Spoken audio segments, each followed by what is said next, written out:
A mitzvah that everybody knows about nowadays is the mitzvah of Sukkah, of living in the Sukkah. The key to the mitzvah of living in the Sukkah is Teshu Ke'en Taduru, that you're supposed to live in the Sukkah as you live in your house throughout the year. It's supposed to be exactly the same way. So you have to have a dining room table to eat on, and you have to have furniture to sit on, and you should sleep in your sukkah. You should have beds to sleep on.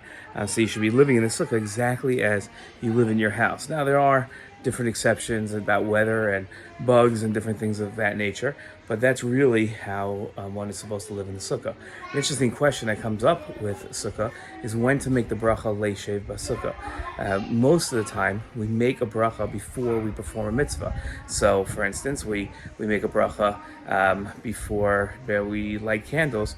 On Hanukkah, let's say, we make the bracha before we light the candles. We say the bracha on shofar before we blow the shofar. So when exactly do you make the bracha on the sukkah, on sitting in the sukkah and living in the sukkah, the leishev basukkah?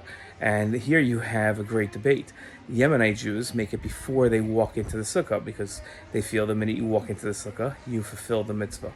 Ashkenazi Jews generally make the bracha when they eat a mizonot or hamotzi, so food that's made out of flour, because that sets yourself into the sukkah, and they don't want to be eating until they set themselves into their sukkah, to their kavua, until they're established in their sukkah.